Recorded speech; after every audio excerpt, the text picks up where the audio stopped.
Biografinya Ibnul Mughli adalah seorang yang bernama Ali Ibnu Mahmud Ibnu Abi Bakar Ibnul Mughli, Asy-Syaikhul Imam, Al-Allamah, U'jubatuz Zaman. Jadi dikatakan bahwa beliau adalah seorang syekh, seorang imam, seorang allamah, seorang yang jarang yang ada seperti beliau di zaman ini. Qadil Qudah, wa kana qawiyal hifdz, kan dia sangat kuat hafalannya. Wa dzukira annahu kana yastahdiru furu'a jaddi. Dia itu juga menghafal kitab furu', punya siapa? Jadi artinya apa? Kakekku.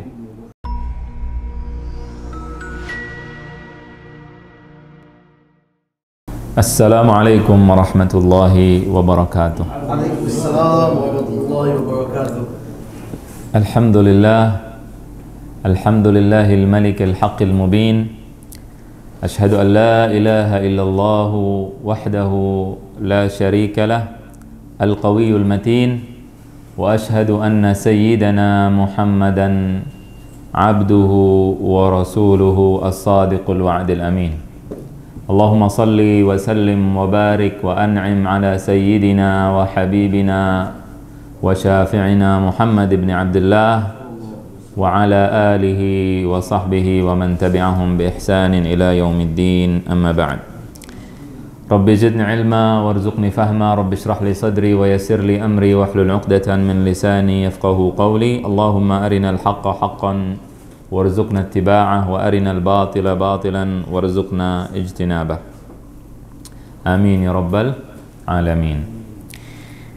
Pada malam hari ini insyaallah kita akan membahas sirah atau sejarah seorang ulama besar yang berasal dari negeri yang diberkahi oleh Allah Subhanahu wa taala.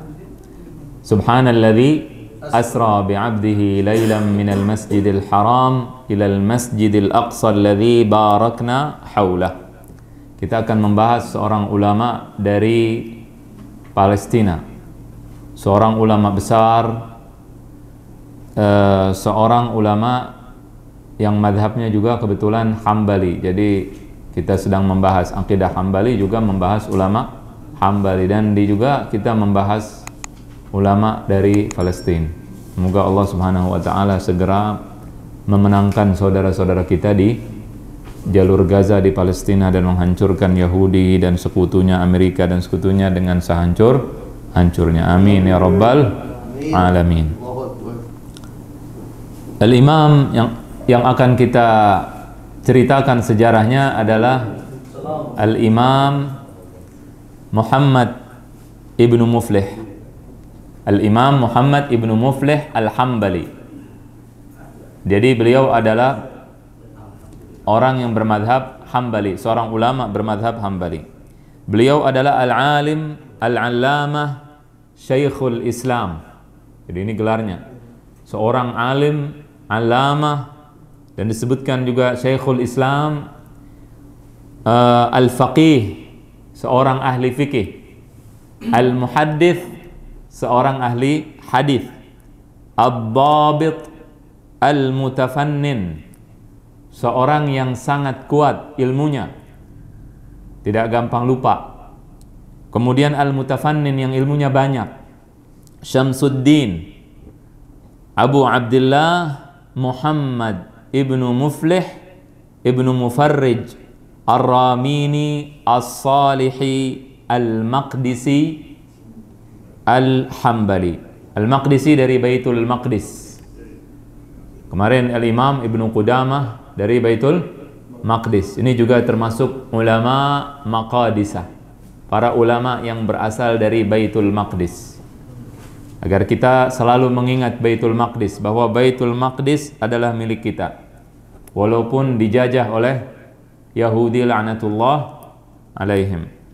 Jadi beliau adalah Imam Muhammad ibn Muflih Al-Hambali yang dilahirkan pada tahun 707 Hijriah, atau juga dikatakan oleh sebagian ahli sejarah beliau lahir pada tahun 710 Hijriah. Ada yang mengatakan 707, ada yang mengatakan 710 Hijriah dan wafat pada tahun 763 Hijriah. Akan ada banyak kisah yang bisa kita ambil pelajaran daripada Asy-Syaikh Ibnu Muflih Al-Hambali ini. Kita ketika belajar wafat tahun 763 Hijriah. Beliau pada saat kita mempelajari biografi ulama, tujuan kita adalah selain kita mendengarkan sejarah mereka, juga mengikuti ketakwaan dan mengikuti pelajaran dari mereka, mengikuti hal-hal yang bisa kita ambil dari mereka. Nanti akan ada banyak hal-hal yang bisa kita ambil pelajaran penting daripada Imam Ibnu Muflih. Beliau dilahirkan di kota yang tadi Ar-Ramin, makanya tadi dikatakan namanya adalah Ar-Ramini karena dilahirkan di kota Ar-Ramin. Nah, beliau ini Al-Imam Muhammad Ibnu Muflih, mertuanya adalah seorang ulama besar dari mazhab Hambali juga, yaitu Al-Imam Jamaluddin Al-Mardawi. Al-Imam Jamaluddin Al-Mardawi. Jadi Ibnu Muflih ini menikahi anaknya daripada anaknya Al-Mardawi, dan kemudian beliau kurang lebih meringkas daripada ilmunya Al-Imam Al-Mardawi rahimahullahu ta'ala. Ini Ibnu Muflih ada yang tahu nggak? Pernah dengar nggak? Siapa beliau ini? Mungkin sebagian jarang mendengar. Beliau ini adalah murid daripada seorang, mungkin kalau saya sebutkan mustahil tidak kenal, murid daripada seorang ulama besar yang bernama Ahmad Ibnu Abdul Halim, ya, Ibnu Abdus Salam Ibnu Taimiyah rahimahullahu ta'ala Al-Harrani Ad-Dimashqi. Kenal? Pernah dengar? Nah, jadi Ibnu Muflih adalah murid daripada Imam Ahmad Ibnu Abdul Halim atau Ibnu Taimiyah Al-Harrani Ad-Dimashqi. Nanti akan ada pelajaran penting yang bisa kita ambil daripada Ibnu Muflih yang merupakan murid daripada Ibnu Taimiyah. Beliau memiliki 7 anak, 4 laki dan 3 perempuan daripada hasil pernikahannya dengan anak Al-Imam Al-Mardawi rahimahullahu ta'ala. Al-Imam Ibnu Muflih adalah orang yang paling tepat pada saat menceritakan mazhab Al-Imam Ahmad. Jadi Al-Imam Ibnu Muflih diakui sebagai orang yang mengumpulkan mazhab Al-Imam Ahmad, yang menceritakan, karena mazhab itu cerita, nukilan, jadi jangan salah paham. Jadi kalau ada orang mengatakan misalkan mazhab Syafi'i begini, A misalkan, dan dia meyakini yang benar B, kemudian dia merubah mazhab Imam Syafi'i, maka dia tidak amanah dan dia berdosa karena dia sedang menukil. Paham tidak? Pada saat seseorang menukil, dia harus amanah, harus menyampaikan apa adanya. Perkataan fulan, kita suka tidak suka, perkataan tersebut harus diucapkan dengan benar, tidak boleh ditambah dan tidak boleh dikurangi. Itulah mazhab. Jadi hati-hati, kadang-kadang ada orang untuk membenarkan pendapatnya, dia merubah-rubah pendapat madhab-madhab ulama. Makanya kemarin ada yang bertanya, sampai kurang lebih dia telepon tanya masalah itu, kok ada sekarang perdebatan tentang suatu hal lagi rame, kemudian kok yang satu bawa madhab ini, madhab ini, madhab ini, yang ini juga sama bawa madhab ini, madhab ini. Kan itu cuma nukilan kalau madhab. Pertanyaannya benar. Yang jadi masalah adalah yang menukil kadang-kadang tidak mengerti yang dia tukil atau tidak amanah di dalam menukil. Jelas tidak? Al-Imam Ibnu Muflih memiliki banyak guru. Di antara gurunya adalah Al-Imam Isa Al-Mut'im, Al-Imam Syamsuddin Ibnul Muslim, kemudian Burhanuddin Az-Zur'i, dan kemudian Imam Al-Hafidh Al-Zahabi dan Al-Hafidh Al-Mizzi. Kemudian ada lagi Al-Qihfazi Ibnul Fuwairah, itu guru nahunya, guru nahu. Kemudian ada satu guru, ini yang bisa kita ambil pelajaran dari beliau, Ibnu Muflih. Gurunya ini agak kontroversial, yaitu Al-Imam Taqiyuddin As-Subki. Ada yang pernah dengar? Al-Imam Taqiyuddin dengan Al-Imam Ibnu Taimiyah musuh, bisa dibilang musuh dalam pemikiran. Al-Imam Taqiyuddin As-Subki imam besar, membolehkan tawassul, membolehkan istighatsah. Ini namanya nakal, tahu nggak nakal? Menukil. Kita nyampaikan apa adanya, mau benar mau salah bukan urusan kita. Kita kan nukil. Jelas tidak?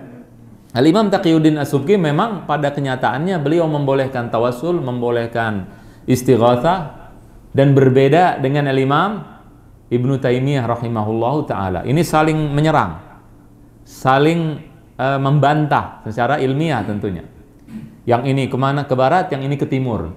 Jadi dua gurunya berbeda. Akan tetapi Syekh Muhammad Ibnu Muflih, Al-Imam Ibnu Muflih Ar-Ramini, beliau mengambil manfaat daripada kedua imam tersebut, karena tidak mungkin ada yang bisa menafikan keimaman Taqiyuddin As-Subki, Syekhus Syafi'iyah, imam dari madhab Syafi'i, imam besar. Ya, Taqiyuddin As-Subki termasuk julukannya di dalam madhab Syafi'i, termasuk kalau disebut Asy-Syuyukh, di antaranya adalah Al-Imam Taqiyuddin As-Subki, kemudian Al-Imam An-Nawawi, dan Al-Imam Ar-Rafi'i. Kalau disebut Syaikhan, Al-Imam Nawawi dan Imam Ar-Rafi'i dalam madhab Syafi'i. Jadi ada istilah-istilah. Ya, kalau dalam madhab Syafi'i misalkan disebut Syekhul Islam. Siapa Syekhul Islam dalam madhab Syafi'i? Syekh Zakaria Al-Ansari. Kalau Ibnu Hajar yang menyebutkan Syekhul Islam siapa? Sirajuddin Al-Bulqini. Itu istilah. Di dalam madhab Hambali yang disebut Syekhul Islam siapa?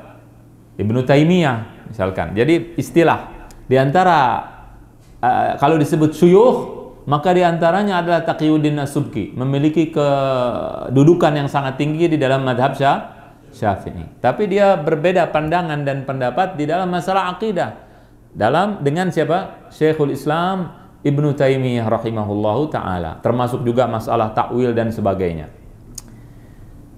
Tapi muridnya yaitu Ibnu Muflih, ulama besar, beliau belajar kepada Al-Hafidh Al-Imam Taqiyuddin As-Subki dan juga Al-Imam Ibnu Taimiyah yang berbeda pemikiran. Juga belajar kepada Al-Hafidh Al-Zahabi, berbeda pemikiran dengan Taqiyuddin As-Subki, Al-Imam Taqiyuddin As-Subki. Namun mereka saling memuji dalam hal yang memang pujian itu benar walaupun tidak suka dengan sebagian pemikiran masing-masing. Jadi Imam Taqiyuddin dan yang lainnya itu memuji mengatakan bahwa Ibnu Taimiyah imam. Jelas tidak? Ibnu Taimiyah adalah imam, orang yang berilmu. Tidak ada yang mengatakan bahwa Ibnu Taimiyah tidak berilmu, walaupun dia mengkritik dalam sebagian pemikirannya. Jelas ini? Dan ini menunjukkan tentunya bahwa seseorang itu ketika belajar harus belajar dengan guru, bukan belajar otodidak baca kitab. Ya. Man kana syaikhuhu kitabuhu kana khata'uhu aktsar min shawabih. Barang siapa yang belajarnya itu dari kitab, maka salahnya lebih banyak daripada benarnya. Jelas tidak? Imam Syafi'i mengatakan man tafaqqaha min butunil kutub dhayya'al ahkam. Barang siapa yang belajar fikihnya dari kitab aja, baca-baca sendiri, maka dia akan menyia-nyiakan hukum-hukum, akan salah di dalam menentukan banyak hukum. Jelas tidak? Maka ini hati-hati. Tentunya ketika mengatakan orang tidak punya guru, bukan berarti nggak punya guru sama sekali. Zaman sekarang semua orang masuk SD kan? Berarti dia punya guru tidak? Punya. Bukan itu yang kita maksud. Artinya pada saat dia belajar agama, dia punya guru yang dia ikuti. Sampai selesai dia belajar, kitab ini dia pelajari dengan guru ini, kitab ini dengan guru tersebut. Jelas tidak? Nah, yang bukan berarti kalau kita katakan si fulan tidak punya guru, artinya seumur hidup dia nggak pernah punya guru. Bisa saja punya guru SD, guru SMP, bukan itu yang kita maksud. Jelas tidak? Karena sebagian orang ketika dikritik bahwa ulama yang dia ikuti tidak ada gurunya, dia jawab, ada gurunya, si fulan dulu belajar sekolah ini. Ya, bukan itu yang kita maksud. Baik. Itu dia. Betul. Oh, siapa yang tidak punya guru, setan akan menjadi gurunya. Maqal Syekh Naufal. Jelas? Kemudian beliau juga menukil daripada Al-Imam Ibnu Muflih, menukil dari Al-Imam Al-Qadhi Ibnu Abdul Barr. Ya, jadi sering di dalam kitabnya beliau menukil perkataan Ibnu Abdul Barr dari madhab Malik, dan juga Al-Qadhi Iyad, juga dari Al-Imam An-Nawawi, dari Al-Imam At-Tahawi, Imam Tahawi madhab Hanafi, Imam Nawawi madhab Syafi'i, Ibnu Hazm, dan seterusnya. Nanti akan kita jelaskan tentang kitab atau karangan daripada Ibnu Muflih ini. Ada karya fenomenal dari Al-Imam Ibnu Muflih. Beliau mengarang kitab yang dipuji oleh para ulama di luar madhabnya. Tadi kita katakan madhabnya Imam Ibnu Muflih apa? Hambali, tapi dipuji oleh ulama lain dari madhab lain. Ketika kitab itu bagus, maka para ulama memuji kitab tersebut tentunya. Al-Imam Ibnu Muflih di antara sifatnya adalah beliau orang yang qanaah, orang yang menerima apa adanya, apa yang Allah berikan kepadanya. Jelas, ini adalah merupakan sifat daripada Ibnu Muflih, sebagaimana dijelaskan di dalam tarjamah beliau. Qanaah itu apa artinya? Artinya ketika Allah berikan kita rezeki, berikan kita sesuatu, kita bersyukur kepada Allah atas yang Allah berikan. Tentunya ini bukan berarti kita punya ilmu segini nggak mau belajar. Qanaah bukan itu yang dimaksud. Qanaah di dalam hal-hal yang harta misalkan, dan yang hal-hal yang bukan kita disuruh untuk menambah dan untuk mencari lebih di situ, seperti ibadah, ketakwaan, ilmu, dan seterusnya. Kemudian juga Al-Imam Ibnu Muflih di antara sifatnya adalah beliau seorang yang mulia, azizun nafs, mulia, orang yang mulia, tidak mau minta kepada orang lain. Beliau tidak mau minta kepada orang lain. Dan di antara sifat daripada Ibnu Muflih, sebagaimana dijelaskan di dalam sirah, adalah bahwa beliau adalah seorang yang pada saat berdebat dengan orang lain, ya, dia sering berdebat, sering berdiskusi dengan orang lain, maka berdiskusi dengan adab dan dengan ilmu, dengan adab yang banyak, bil adabil wafir wal ilmil wafir, dengan ilmu yang banyak dan dengan adab yang banyak. Kemudian Al-Imam Ibnu Muflih dipuji oleh para ulama. Para ulama memuji beliau. Di antara yang memuji beliau adalah gurunya Ibnu Taimiyah tadi yang kita katakan. Dikatakan ma anta bimuflih, ma anta bna muflih, anta muflih. Kamu ini bukan anak muflih, kamu muflih. Karena muflih kan beruntung artinya. Kamu itu beruntung, bukan anaknya orang beruntung, tapi kamu beruntung, kata Imam Ibnu Taimiyah. Kemudian juga Al-Imam As-Subki, beliau juga memuji, dari Imam Subki yang tadi kita sebutkan, beliau memuji Al-Imam Ibnu Muflih dan mengatakan, aku tidak pernah melihat ma ra'at aynaya ahadan afqah min Ibnu Muflih rahimahullahu ta'ala. Aku tidak pernah, kedua mataku ini tidak pernah melihat orang yang lebih faqih, lebih berilmu, lebih ahli fikih daripada Al-Imam Ibnu Muflih. Ini yang bilang bukan orang biasa. Siapa yang bilang? Imam Taqiyuddin As-Subki.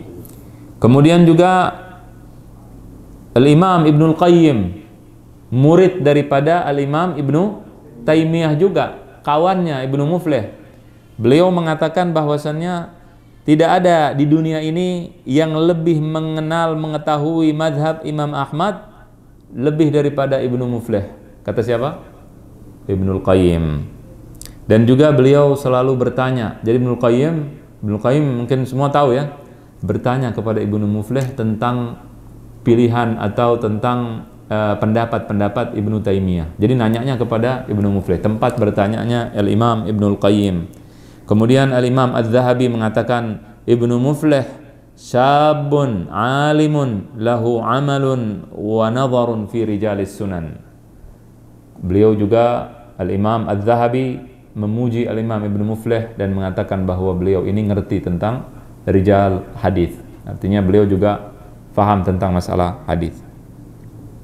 Jadi itu adalah pujian para ulama. Dan para gurunya, guru Imam Muflih Ibnu Muflih mengagungkan, memuliakan Al-Imam Muhammad Ibnu Muflih Al-Hambali. Jelas?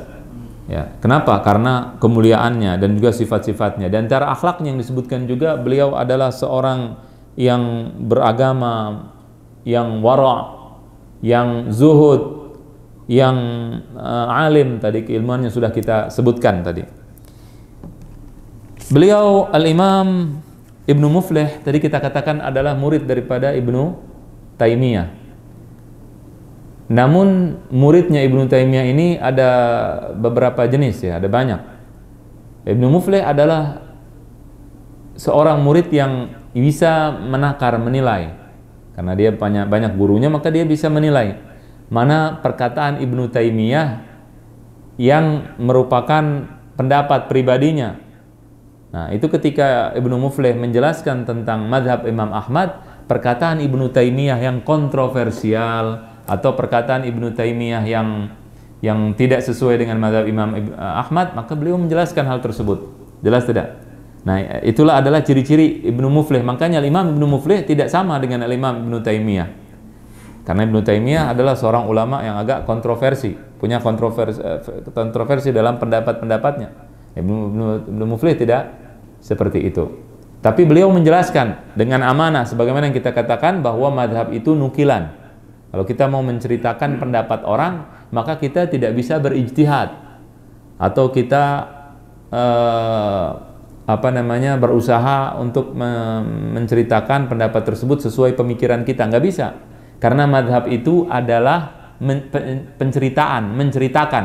Kita ceritakan madhab Imam Ahmad begini, artinya kita ceritakan madhab Imam Ahmad. Kita mau ceritakan madhab yang sesat atau tidak sesat, tidak boleh kita tambah dan tidak boleh kita kurangi. Paham nggak ini? Nah, ini banyak orang tidak tahu, atau banyak orang yang merasa kalau dia menceritakan madhab tertentu, maka dia harus menyamakan madhabnya dengan kebenaran yang dia lihat. Itu salah. Ceritakan apa adanya. Kalau Anda tidak suka atau Anda berbeda, maka katakan pendapat saya begini, tapi madhab itu begitu. Jelas tidak? Ini namanya amanah ilmiah. Jelas? Kemudian Al-Imam Ibnu Muflih ini mengarang banyak kitab. Jadi seperti yang kita katakan, di antara kitabnya adalah Al-Adab Asy-Syar'iyyah wal Minah Al-Mar'iyyah. Ini karangan Al-Imam Ibnu Muflih. Kitab yang bagus tentang masalah adab. Kemudian juga beliau mengarang kitab judulnya Ushulul Fiqh, Ushul Fiqh. Juga beliau mengarang kitab juga An-Nukat wal Fawaidus Saniyah ala Mushkilil Muharrar li Al-Majd ibn Taimiyah. Kemudian kitab beliau yang tadi saya katakan fenomenal adalah kitab namanya terkenal adalah Kitab Al-Furu', Kitabul Furu', kitab tentang fikih dalam mazhab Imam Ahmad. Kitab ini adalah kitab yang dijuluki dengan kitab penyapu mazhab. Bisa dianggap begitu. Artinya mengumpulkan semua hal di dalam mazhab Al-Imam Ahmad. Seorang ulama yang bukan merupakan ulama dari mazhab Hambali yang bernama Ibnu Hajar Al-Asqalani memuji kitab tersebut. Dan beliau mengatakan, Allafa Ibnu Muflih Kitab Al-Furu' ajada fiha ilal ghayah awrada fihi minal furu'il gharibah ma bahara bihil ulama. Ibnu Muflih mengarang Kitab Al-Furu' yang membuat menakjubkan para ulama. Beliau menulis di dalam kitabnya itu hal-hal yang membuat para ulama takjub dengan isinya. Siapa yang bilang ini? Ibnu Hajar Al-Asqalani adalah seorang ulama dari mazhab Syafi'i. Ibnu Hajar Al-Asqalani imam besar, tapi beliau memuji kitab tersebut karena di dalam kitab tersebut dijelaskan ada pendapat dari berbagai madhab. Di situ disebutkan. Jadi kalau Hanafi, ntar ada tulisannya. Kalau Shin Syafi'i, kemudian kalau Jim Ijma dan seterusnya. Jadi ada nanti isyarat-isyarat dalam kitab Al-Muflih Al-Furu'. Kitab ini saya punya di rumah 11 jilid. Kitabnya 11 jilid. Mungkin kalau diringkas lebih dari itu. Itu kitab beliau karang untuk dihafal. Kitab itu untuk dihafal. Nah, kalau kita bacaannya Allahu a'lam. Tapi ulama dulu mengarang kitab itu agar mudah dihafal katanya. Allahu al-musta'an. Ya.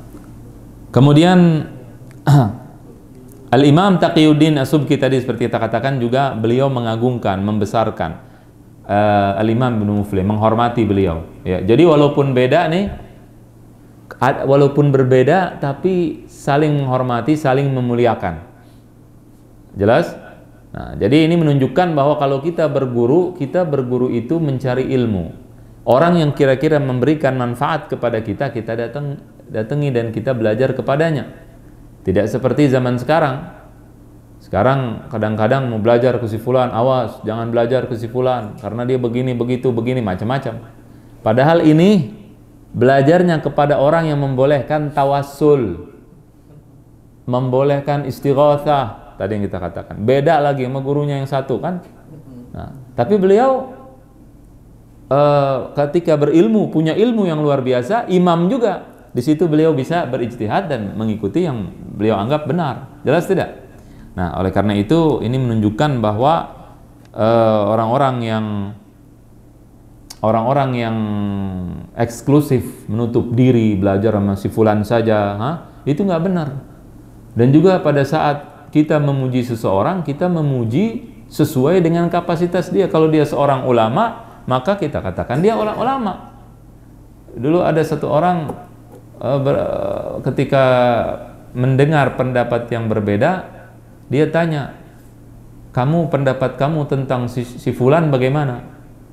Kita katakan alim. Langsung dia tidak mau dengar si fulan, anak nggak suka, berarti udah. Nggak begitu, ulama nggak begitu.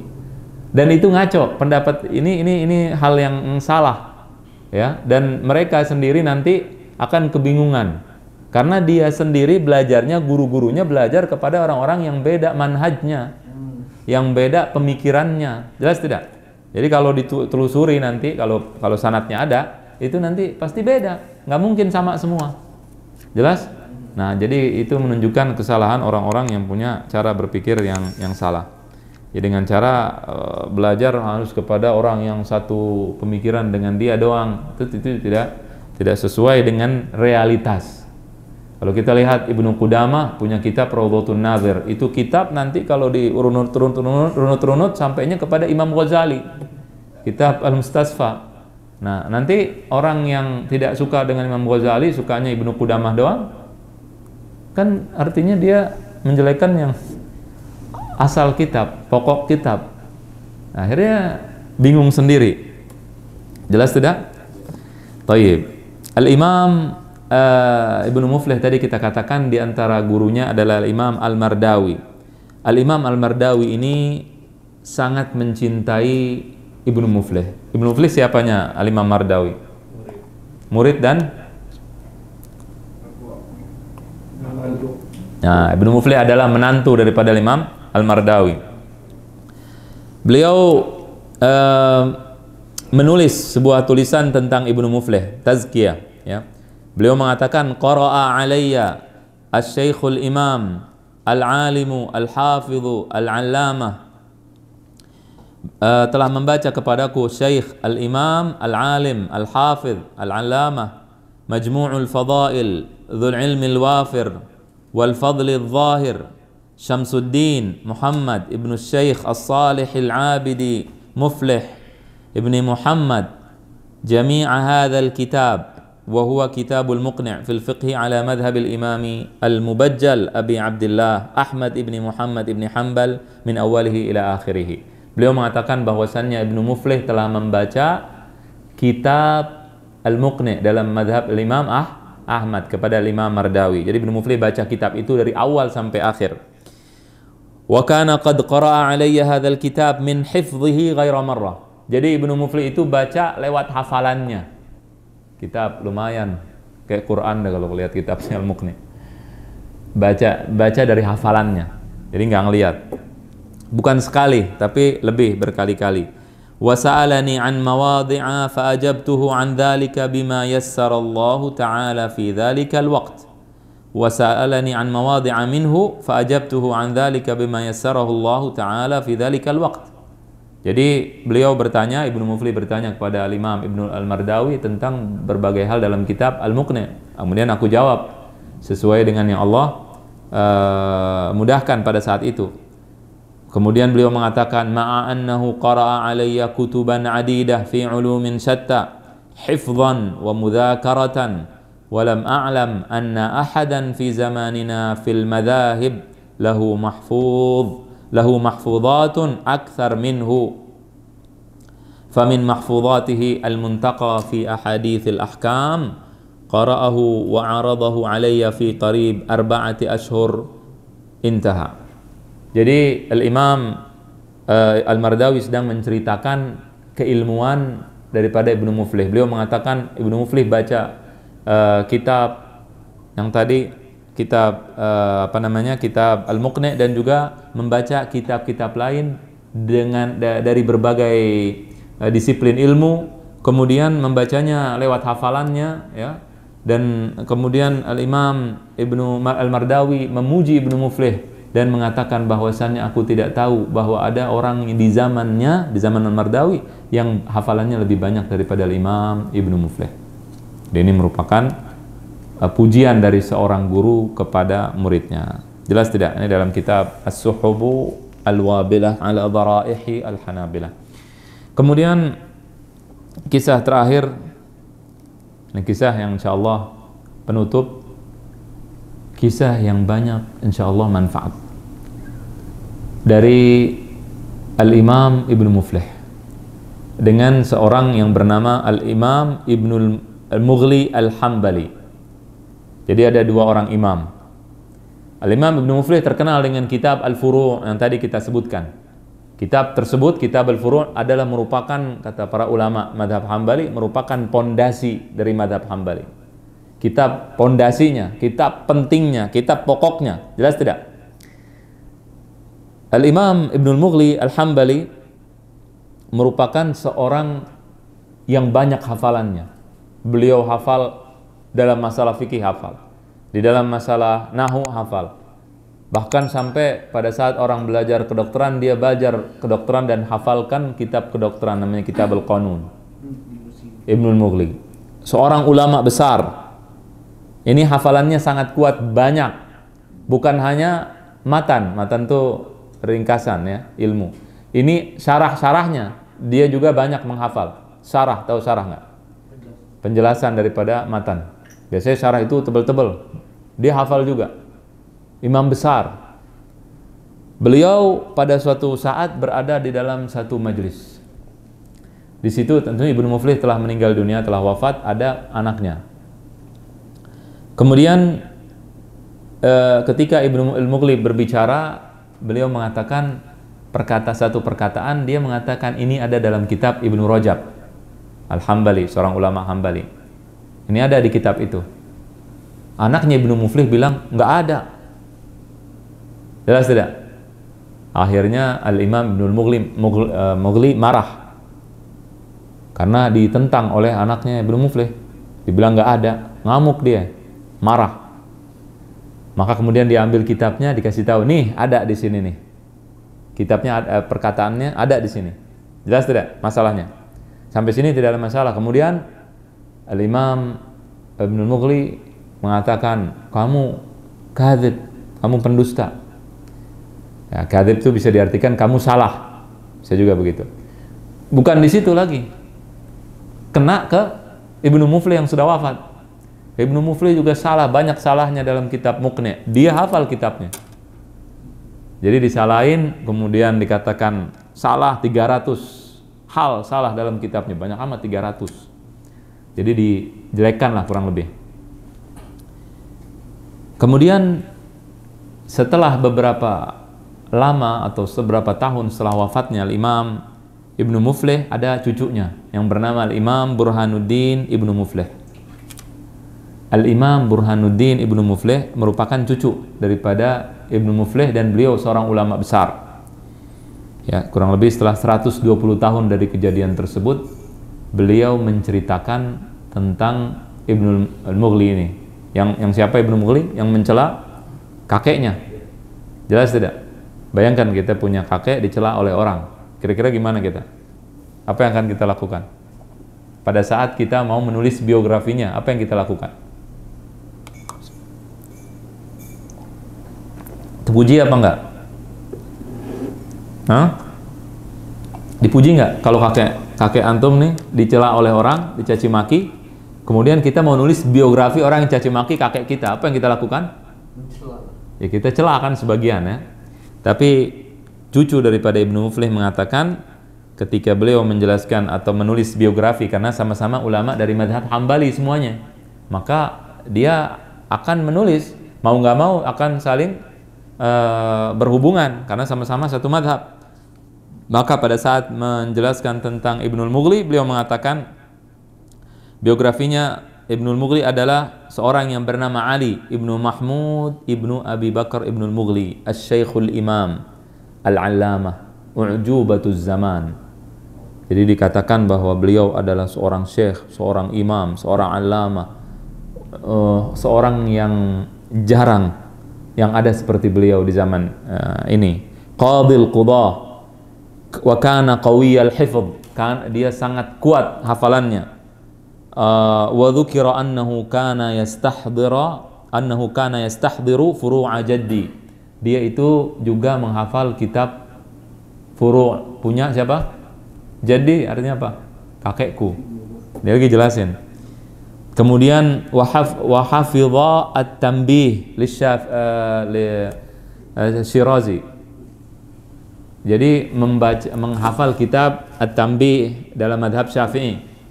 Jadi Imam Ibnul Mughli ini bukan cuma bisa madhab Hambali, tapi beliau juga menguasai 4 madhab. Hafal semua kitab-kitabnya dan seterusnya. Kemudian juga diantaranya wa kana yahfadhu ghalib asy-syuruh. Dia juga menghafal sebagian besar syarah dari kitab-kitab yang dia hafal. Kemudian wala yu'rafu lahu fi zamanihi man yudanihi fil hifdz. Enggak ada orang yang di zaman itu seperti dia dalam hafalan. Itu dia baca Sahih Bukhari di depan sultan selama 4 bulan enggak ngelihat kitab. Sahih Bukharinya enggak dilihat. Dia baca lewat hafalannya. Jelas tidak? Kemudian wajara bainahu wa baina jaddi, dan telah terjadi antara dia dengan kakekku Asy-Syaikh Syarafuddin munadharat wa ilzamat kana fin nafsi syai'un wallahu yusamih. Jadi dia mengatakan telah ada antara dia dengan bapak ayahku, kakekku, ada ada diskusi, ada perdebatan, dan di dalam hati ada sesuatu. Artinya ada sesuatu dalam hati. Di sini tidak disebutkan hati siapa. Artinya biasalah manusia, namanya manusia, walaupun ulama bukan maksum. Ulama maksum tidak? Tidak. Kalau ustadz maksum? Enggak, tidak. Jelas? Kemudian anak Nabi maksum? Tidak, enggak ada yang maksum. Semua tidak yang maksum. Yang maksum adalah Nabi. Maka mereka semua pasti punya kesalahan. Kemudian dia mengatakan semoga Allah memaafkan kesalahannya. Selesai. Nah, itu adalah merupakan akhlak daripada cucu Al-Imam Ibnu Muflih Al-Hambali rahimahullahu ta'ala. Tapi beliau tidak terkenal, kenapa? Karena tidak mengarang kitab. Dan para ulama tidak mengambil perkataannya tentang Ibnu Muflih. Jadi kalau kita diserang, dicaci maki oleh orang, dikatakan jangan dengerin pelajaran fulan, tidak usah dengarkan dan seterusnya, nanti yang akan membuktikan adalah waktu dan masa. Jelas, orang bisa ngomong begitu, tapi nanti Allah yang akan membuktikan siapa yang didengar dan siapa yang tidak didengar. Pada saat dia mengajarkan dengan ikhlas, kemudian mengajarkan yang benar, Allah akan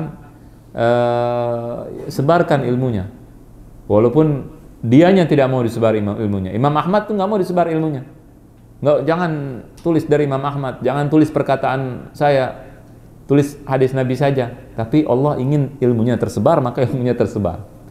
Ya, kalau kita baca kitab Nahwu, kitab Al-Jurrumiyah, sebagian menyebutnya Al-Ajurrumiyah, itu juga ada kisahnya di dalam tentang kitab tersebut.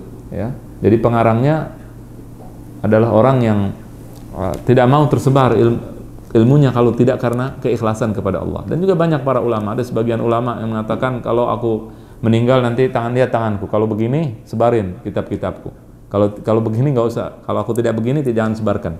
Dia mau tahu ikhlas tidak, sebagian ulama, dan seterusnya. Intinya Al-Imam Ibnu Muflih kemudian sebagaimana merupakan sunnatullah, beliau wafat pada hari malam Kamis setelah Isya pada tanggal 2 Rajab tahun 763 Hijriyah, dan disolatkan di Masjid Jami' Al-Mudhaffari dan dimakamkan dekat makam Asy-Syaikh Al-Muwaffaq. Siapa Syekh Muwaffaq? Muwaffaquddin Ibnu Qudamah Al-Maqdisi rahimahullahu ta'ala. Dijelaskan di dalam kitab As-Suhubu Al-Wabilah ala Dara'ihi Al-Hanabilah. Jadi mudah-mudahan ini adalah sekelumit daripada kisah Ibnu Muflih Al-Hambali, seorang ulama yang berasal daripada Baitul Maqdis, juga yang bermadhab Hambali. Jadi besok-besok kalau kita dengar, mudah-mudahan kita bisa mengenal sejarah, walaupun singkat, daripada sejarah para ulama kita. Minimal kita tahu, oh ini fulan adalah ulama kita, dan juga kita bisa mengambil pelajaran-pelajaran berharga daripada mereka, para ulama yang telah menurunkan ilmunya kepada kita, dan mereka juga merupakan pewaris daripada Nabi kita Muhammad sallallahu alaihi wasallam. Allahu a'lam. Demikian, wa sallallahu wasallam ala sayyidina Muhammad wa ala alihi wa sahbihi ajma'in. Wassalamualaikum warahmatullahi wabarakatuh.